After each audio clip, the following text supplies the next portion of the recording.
before Obama came along, and Barney Frank forces the banks to lend money to unqualified illegal aliens, unqualified minorities, unqualified whites. And the banks, if they don't do it, they get punished. And the banks also know, why shouldn't we write the loan to them? Because it's going to be off my books in 4 months anyway. The government's going to take it away from me. And then the good banks, who were not in the subprime market, was pushed out of the prime lending market by other lenders that would capitalize on the economy of scales of both. You get it? The government, in other words, destroyed the banking industry with this predatory, enforcement of loans. So there's Fannie and Freddie. And why did the government do it? Did they like black people that much? Did the government do it because they actually cared about black people? Did the government do it because they really loved illegal aliens and really thought that it would be nice if they all had a house? The answer is politics. They bought votes. They bought the votes of minorities this way, and that is how the Democrats, who fundamentally do not represent the American people at all, they do not represent the American people or the American way. The Democrat Party today represents the Soviet Union. The Soviet system of government is what Charles Schumer stands for today. By the way, he just killed a gun bill that would have permitted reciprocity between 48 states. It would have been great for self-defense. Charles Schumer has just done something that Adolf Hitler would be proud of. It was Hitler who seized guns in 31, 32, 33, rather. Schumer, you're in good league, my friend. Big shoe, Schumer. So now we're at a point where we have a problem that is almost insoluble. Inflation must come. The economy is stalled. Higher taxes are coming because the spending is on a scale no one has ever seen in the history of the world. Get it? And therefore, we don't know 10 years from now what the U.S. will look like. We don't know what it's going to be. More baby boomers require Social Security and Medicare to survive. Who is going to pay for it? Who is going to pay for this? Tell me how it's going to be paid for. Who's going to pay for illegal aliens' health care? How is it possible? How is it possible? How can you give health care to 30 million illegal aliens? That includes them and their families. How can you give them health care? Who's going to pay for it? Obama says you, the rich white people, are going to pay for it. Who's a rich white person? Today it's anyone making more than 250, 300 grand. That's a couple. That's not rich, by the way. I can tell you right now that a couple living in any major city making about 250 to 300 comes home after taxes with, let's say they make 250. After taxes of all kinds, they come home with 100 and a quarter. That's not rich, my friends. They're barely keeping their head above water. So today it's them, tomorrow it's you. Then they lower it to $100,000 and above. Your taxes are going to go through the roof to pay for the illegal alien and the unqualified person. Where in the world does this end? Where does it end? Tell me where it ends. It doesn't end. So let's go to the callers. 1-800-449-8255. Las Vegas, Lynn, you're on the Savage Nation. Go ahead, please. Michael, I've held you up to God, and you are in my prayers, and I would just like to know what you would like the people to do, other than calling the senators and the representatives. The senator, don't call senators. Do not waste an electron on your local senator or congressman. You may as well be living in a country without representation. Absolutely. You may as well be living in a nation without a parliament for what we have in this country today. We have lobbyists who talk to each other as though they're gentlemen and gentleladies. Will the gentle lady yield a moment? And this monster that you see, a subway pig, gets up and says, yeah, I'll yield, a subway monster. The subway monster, the gentle lady. Will the gentle lady on the other side please yield a minute? Yes, the gentleman from the South has...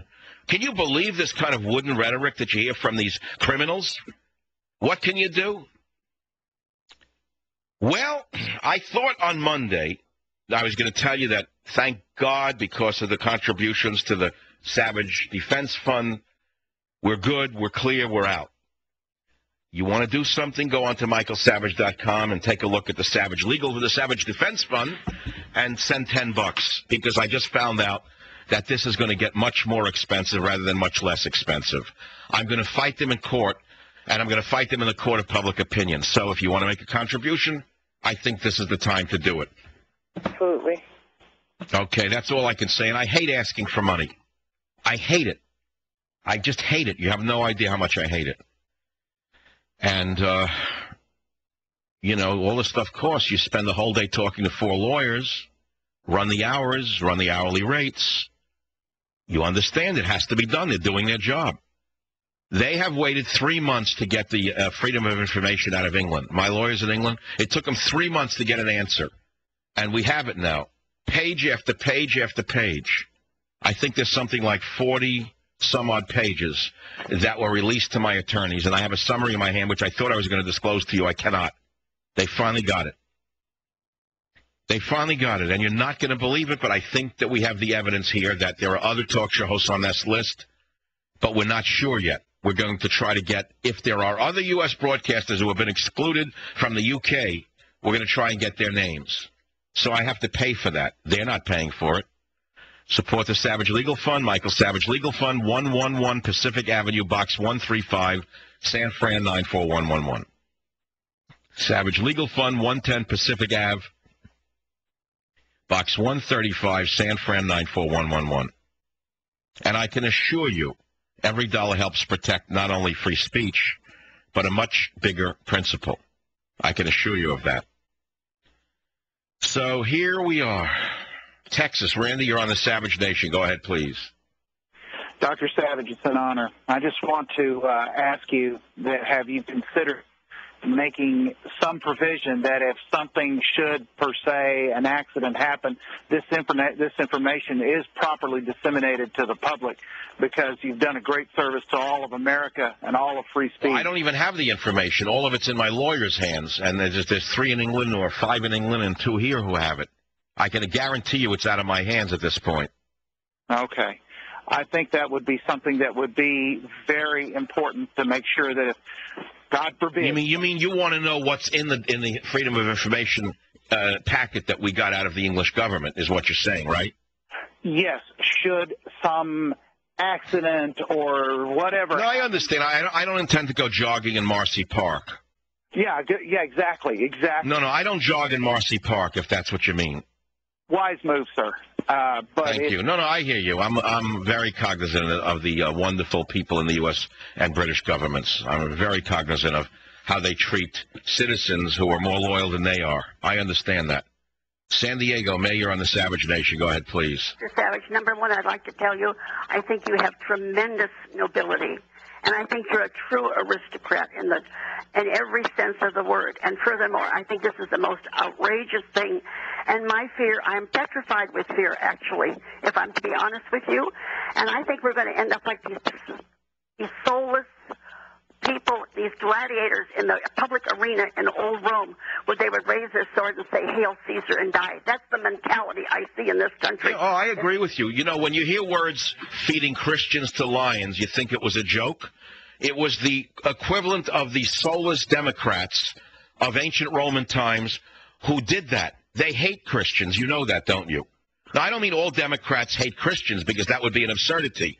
But you know that the diehard socialist Democrat is an atheist. They're a statist, and they see the state as the temple, and they see Obama as God. You know that, don't you? Right. I agree totally. Correct. So Obama is an emperor to them. And anyone who opposes the emperor is an enemy of their state and their statism.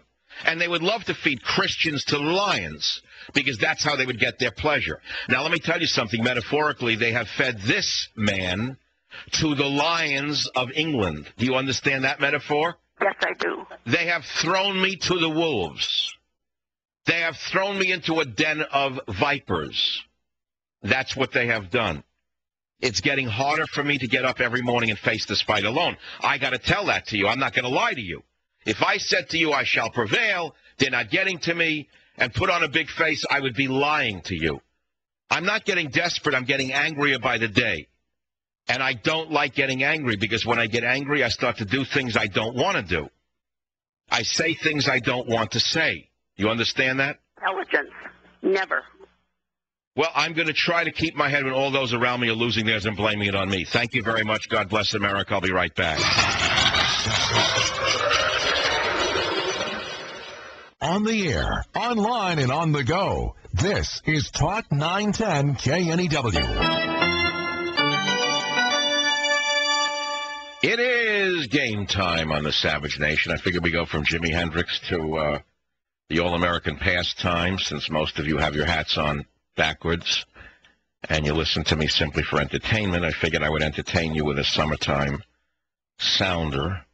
I guess within an hour, our great leader, the emperor himself, will try to sell the neo-Marxist Stalinist health bill that will bring us Cuban-style health care, where the clinics will be empty of medication, the doctors will have dirty smocks, and they will be trained in substandard medical schools across the globe.